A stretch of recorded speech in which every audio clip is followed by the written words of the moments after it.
Good morning all of you. आज का हमारा टॉपिक है जूट पटसन, जो कमर्शियल क्रॉप है। तीसरे नंबर की जूट जो है वो कपास के बाद दूसरा रेशेदार पौधा है। जूट को हिंदी में बोलते हैं पटसन, ठीक है।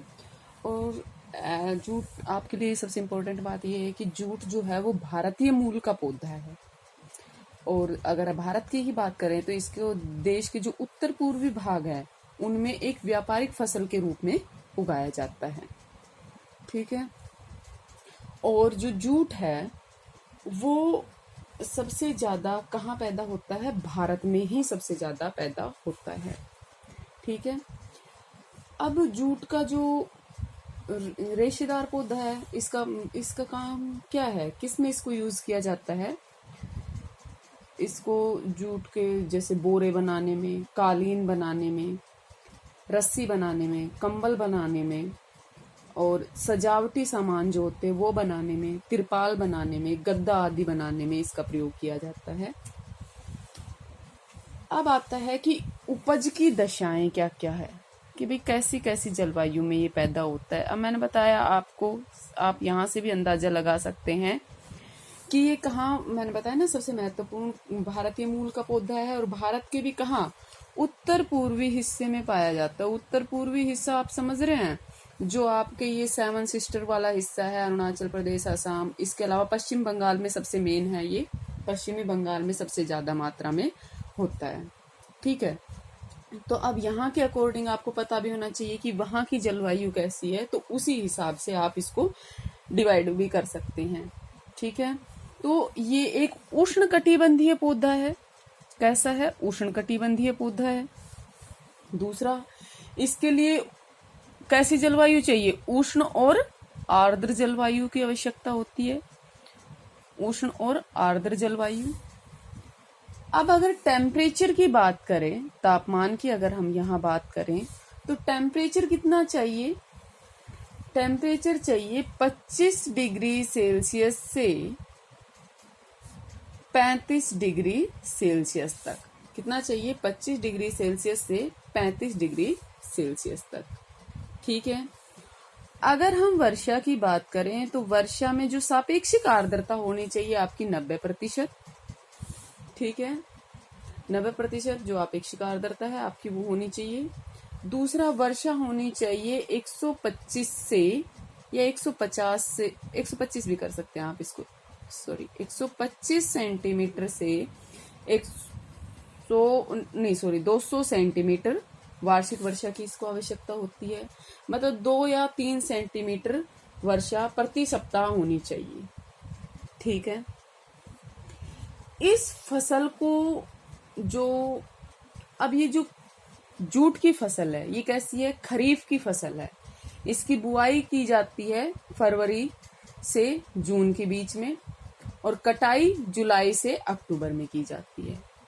इसे तैयार होने में कितना महीने का टाइम लगता है? आप देख लीजिए, कई जगह 8 से 10 महीने भी लग जाते हैं, और कई बार 10 से 11 महीने भी लगते हैं, ठीक है।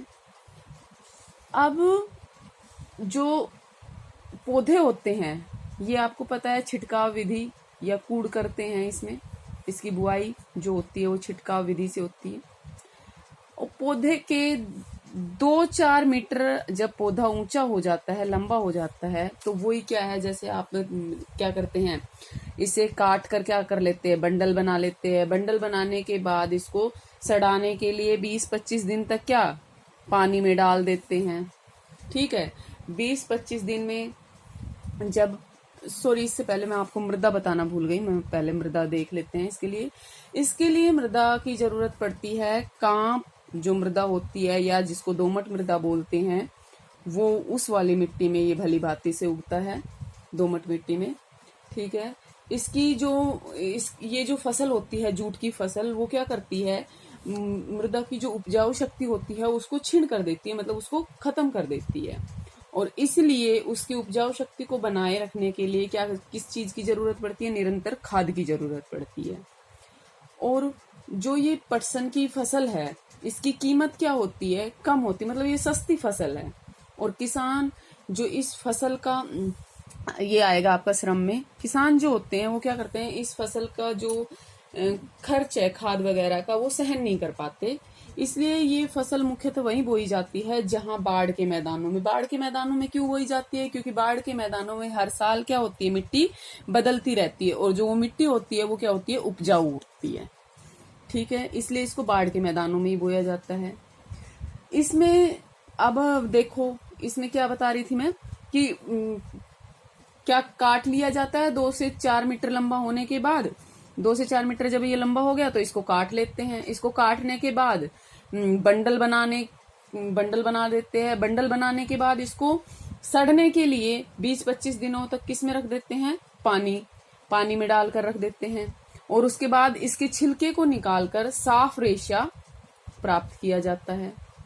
ठीक है, मतलब इसके जैसे रेशे निकाल लेते हैं। रेशे आप जैसे एक छिलका सा टाइप का होता है वो उसको उतार लेते हैं। और इन सब में क्या लगता है, श्रम ज्यादा लगता है, श्रम की अधिक जरूरत पड़ती है भी, काटने के लिए भी, उसको फिर सड़ाने के लिए भी, रेशे को निकालने के लिए भी, इन सब में श्रम की जरूरत पड़ती है और सस्ते श्रम चाहिए। इसलिए क्या होता है, ये बहुत कम कंट्रीज में उगाया जाता है। जहां सस्ता श्रम उपलब्ध होता है वहीं पर उगाया जाता है। ठीक है, अगर हम भारत की बात करें तो भारत में जूट की 2 किस्में हैं। जूट की कितनी किस्में हैं? 2 किस्में हैं। एक तो सफेद जूट और दूसरा टोसा। कौन सा? टोसा जूट। और जो जूट का 75% है वो इस किस्म का होता है। कौन सी किस्म का होता है? सफेद जूट का होता है। ठीक है, ये तो क्या थी इसके उपज की दशाएं। अब अगर बात करें उत्पादन एवं वितरण की, प्रोडक्शन एंड डिस्ट्रीब्यूशन की, इसकी बात करें तो मैंने बताया कि भारत सबसे अधिक इसका उत्पादन करता है। प्रति वर्ष लगभग 19 लाख हेक्टेयर भूमि पर, कितने लाख? 19 लाख हेक्टेयर भूमि पर 3.27 लाख टन जूट पैदा किया जाता है। ठीक है, भारत जो है वो जूट का सबसे बड़ा उत्पादक देश है। भारत के बाद स्थान आता है बांग्लादेश का, और ये दोनों देश मिलकर 87%, कितना? 87% जूट का उत्पादन करते हैं। ठीक है, और इसके बाद भारत और बांग्लादेश के बाद चीन, थाईलैंड, रूस, Myanmar, Uzbekistan, Nepal, Chile, Cuba, Vietnam तथा ब्राजील जो है वो जूट का उत्पादन करते हैं। ठीक है, इसके बाद आता है कि भारत को अब हम किस में पढ़ेंगे, एक्सप्लेन करेंगे। तो भारत सबसे ज्यादा जूट का उत्पादन करता है, तो कौन से नंबर पर है? पहले नंबर पर है। विश्व की लगभग 63% जूट का उत्पादन भारत करता है और पहले स्थान पर है। यहाँ पर 12 लाख हेक्टेयर भूमि पर क्या की जाती है? जूट की खेती की जाती है, और 12 लाख हेक्टेयर भूमि पर 21 लाख टन जूट पैदा की जाती है। ठीक है, भारत का जो 2/3 से भी अधिक वाला हिस्सा है वो कौन सा जूट का कौन पैदा करता है? पश्चिमी बंगाल, वेस्ट बंगाल जो है वो 2/3 जूट उत्पादन करता है भारत की।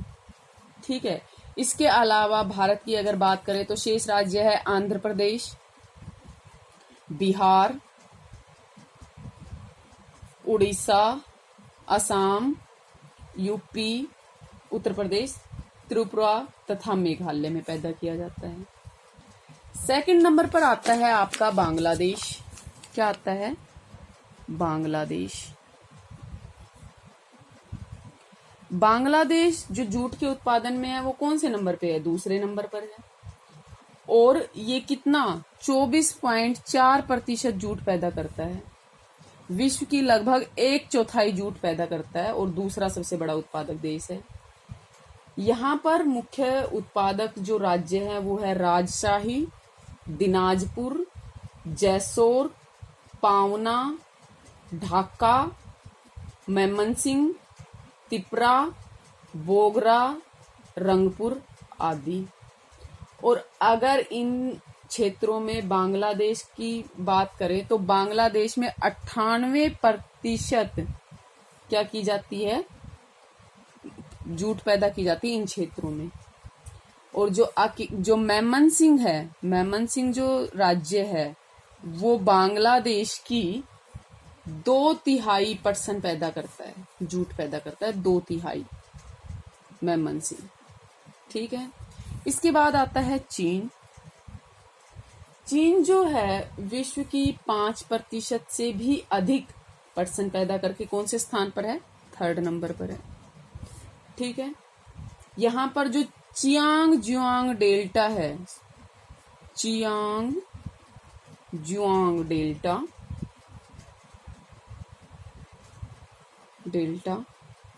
सिक्यांग डेल्टा, दक्षिणी पूर्वी तटीय भाग तथा नैवान मुख्य उत्पादक देश है किसके, जूट के।